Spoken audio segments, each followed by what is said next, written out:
Hey guys, this is LevelCap here, and today I'm going to talk about how stupid I am.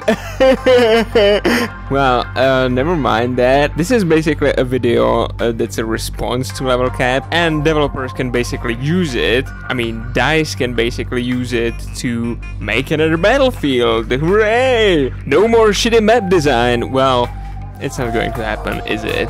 Nobody from DICE is going to watch this video, and if they do, they will turning off after this, after like first 30 seconds of me just going total retard. But I promise you, everything I say is true, and I'm always right. So let's just say that LevelCap talks about pathing in the maps, and that's a valid comment, but it doesn't really compare well to Counter-Strike, and I'm gonna tell you why. Because Counter-Strike is a fucking 5v5, and yeah, that's like pretty big map for 5v5. I mean, you have like 3 people on, you know, each one of those paths maximum, you know, from 1 to 3 people guarding it.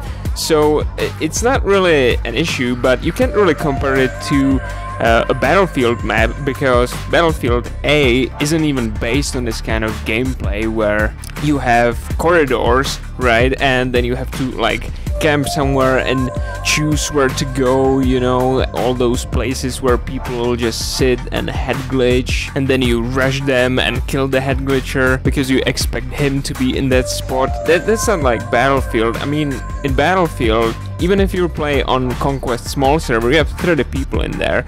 And he goes on to compare Dust to Bazaar, which yeah, it does have similar pathing. Like, it's almost exactly the same. You get your left and right and middle, right? But even with 24 players on the PS3, like that map was such a clusterfuck.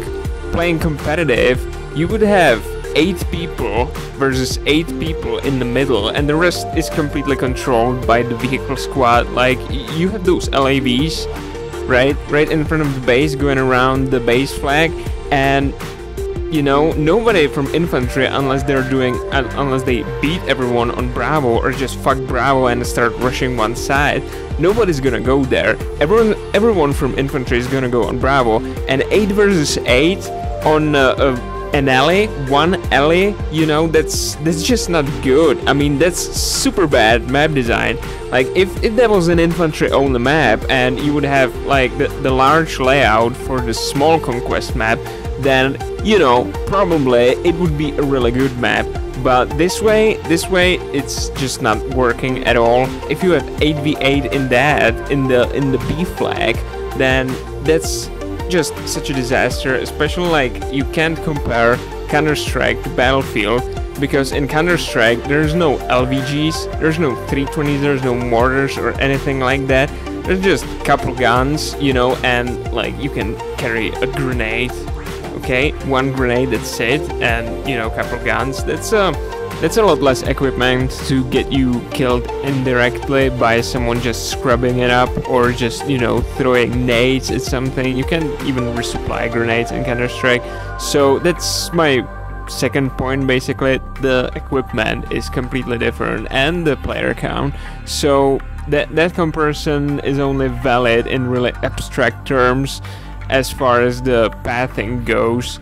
And I wanted to take a second and talk about Shanghai, because LevelCap really talked bad about Shanghai. Like, he showed a domination layout for a Conquest map, and then, you know, goes to say like, oh, this is a bad map because you have so many paths here and they crisscross, right? So there's not really dude, those are Conquest maps. That's the same thing as if I went on about BC2 how Conquest sucked, because, you know, you had maps like Port Valdez that were basically a straight fucking line, like a one road full of choke points, and that was rush maps, right?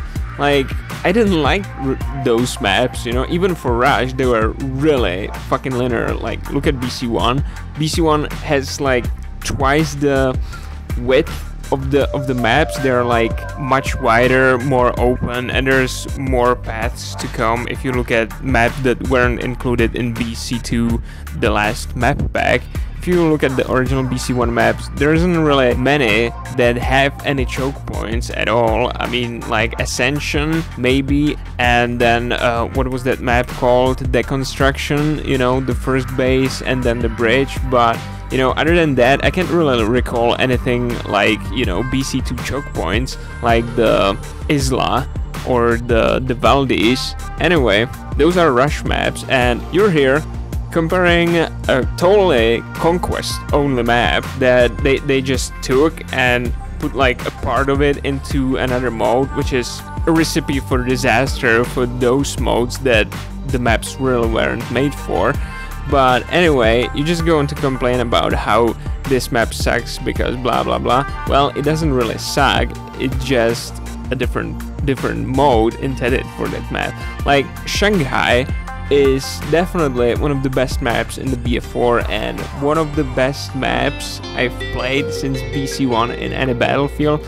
Like I know some people, like KJ for example, people who are just tanking, you know, like every time they're just in a fucking tank, unless they're in a helicopter or something like that. But you know, some tankers are gonna complain that, oh, people can drop fucking C4s on me the whole time.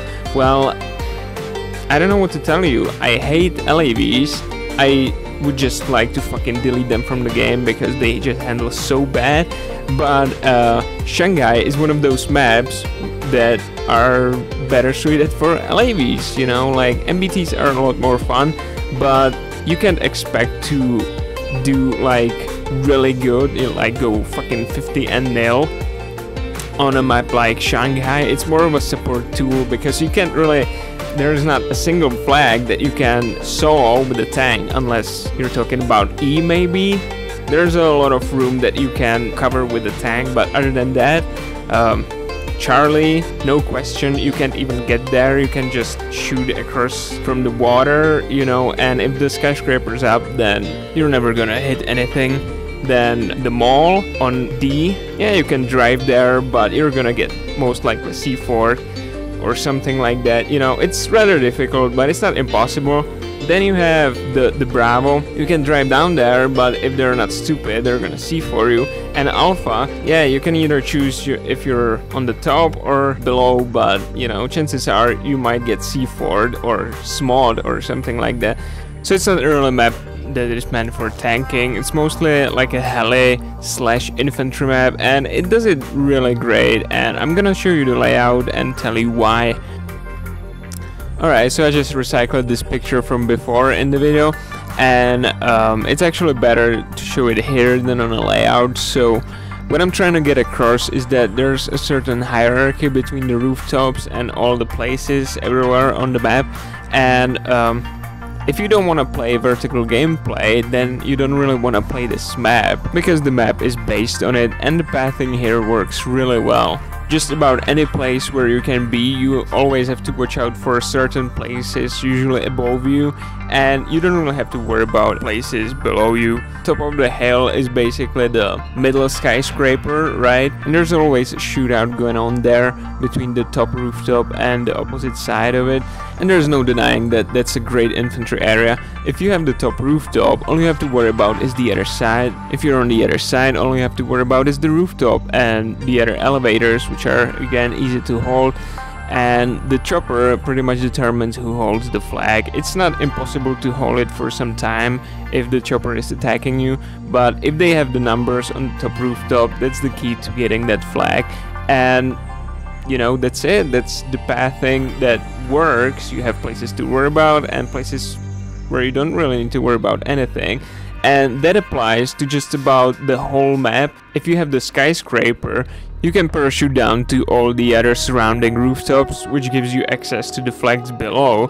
Most of them have an elevator, which is again easy to hold, or they cannot be accessed from the ground, so the skyscraper in the middle is really key to the whole map. But if you decide to hold it, you sometimes have to put a lot of numbers on it, and that makes you weak on the other flags, so it's not overpowered. Now, if you get a whole squad on one of those rooftops, they can just hold the elevator or any access points, and you can basically keep spawning on them and parachute on the flags. Even without the main skyscraper, you can still use that to your advantage. Now, what I'm trying to show here is that anywhere you get killed from, there's always a place you can go where you can get the killer, and it's one of the highlights of the pathing in this map, because I get killed by the sniper, so I naturally spawn on a higher building where I can just small him, you know, that's the advantage of the biggest skyscraper. And even if there wasn't the big skyscraper, I could just go here or here and UCAV the guy, because even if you don't have the big skyscraper, or if there's enemies on top of it, then there's always a place where you can set up a UCAV and hit just about any rooftop on the map. That is, of course, if you don't have any choppers in the air, so that would be a lot easier just grabbing a transport heli and going kill him. But even if the enemy has all the air and you don't have the skyscraper, there's always a solution to this. But that doesn't mean you can get killed from just about anywhere on the map.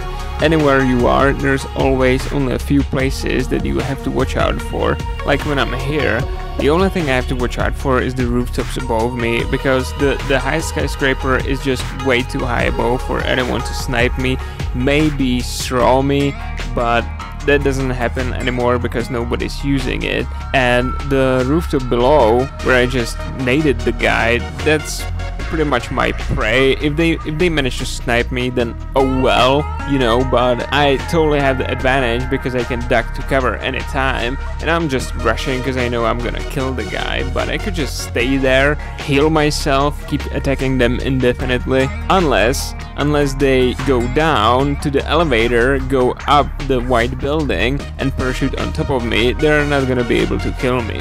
And that pretty much illustrates my whole point. For example, if they had the white building, I could just go here again, or go into the Chinese base and UCAV them, or I could just ignore them and defend the flags from below. It's a big advantage if your chopper's down and they're holding it with C4 and the skyscraper's destroyed.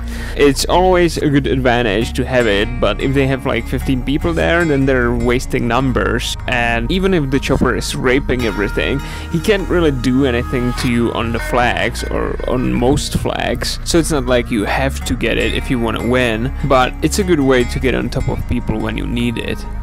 So this also illustrates the main gripe that I have with level caps analysis, that with Shanghai, he's going on about how you can get on the rooftop and then you can just stay there and overlook the whole map.